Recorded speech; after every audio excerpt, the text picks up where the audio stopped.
شہید کربلا پارٹ 2۔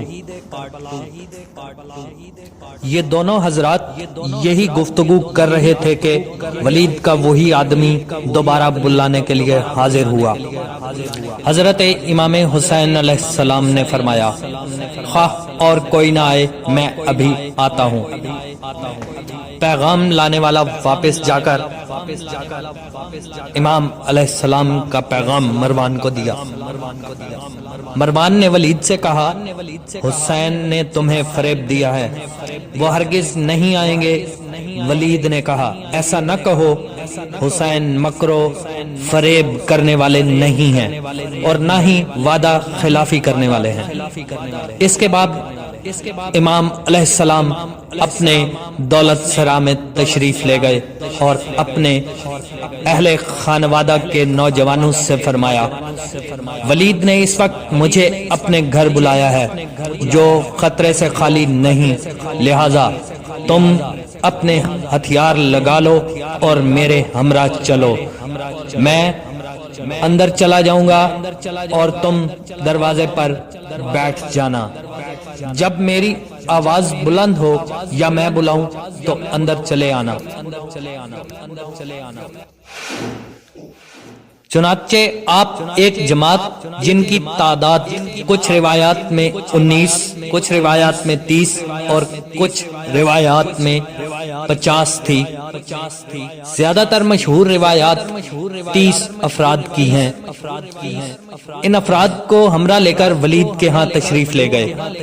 اس وقت آپ کے ہاتھ میں حضرت رسول خدا صلی اللہ علیہ وآلہ وسلم والی چھڑی تھی اور پروگرام کے مطابق اپنے ساتھیوں کو دروازہ پر کھڑا کر کے آپ تنہا اندر تشریف لے گئے۔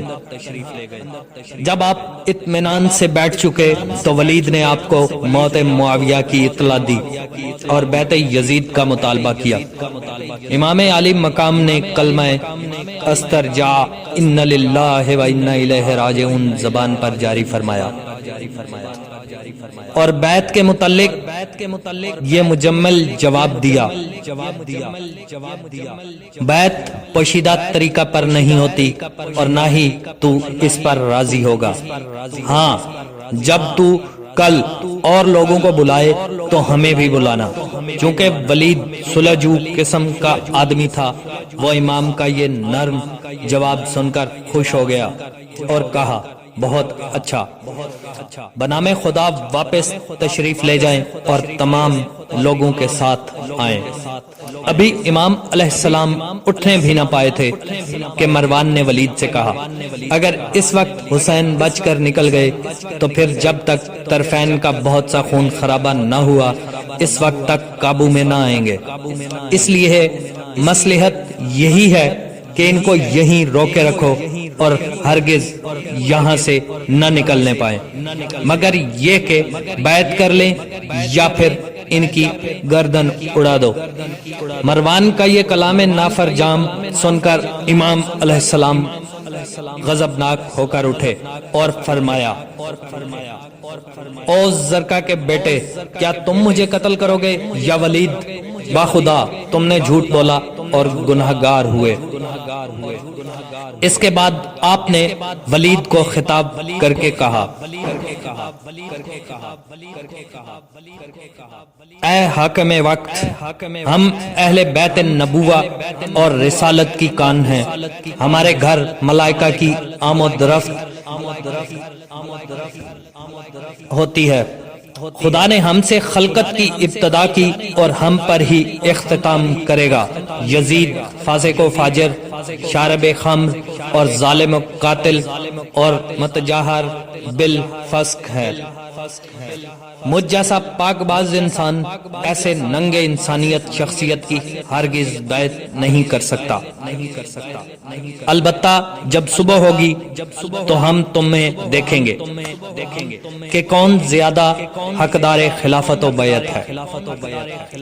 حسین جس وقت کہہ رہے تھے کہ میں بیعت نہیں کروں گا، اس وقت وہ بیعت نہ کرنے کے معاوضہ میں ظلم و تشدد کے تمام امکانات پر غور کر کے اور اپنے نفس کی قوت برداشت کو پورا جائزہ لے کر کامل اعتماد کے ساتھ بیعت کی نفی کر رہے تھے، اور اسی لیے آپ دیکھیں گے کہ تشدد اپنی آخری حد تک پہنچ گیا، مگر حسین علیہ السلام کے صبر و برداشت کی قوت ختم نہ ہو سکی۔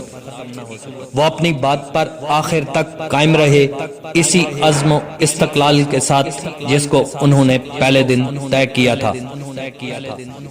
بہرحال جب مروان کے ساتھ مذکورہ بالا گفتگو کرتے وقت امام علیہ السلام کی آواز بلند ہوئی تو آپ کے دروازہ پر مقرر کردہ تمام شخصیات خنجر و شمشیر بکف ہو کر اندر گھس آئیں۔ اس وقت جناب سید الشہداء اٹھے اور اپنے آدمیوں کے ہمراہ واپس اپنے دولت کدہ تشریف لے گئے۔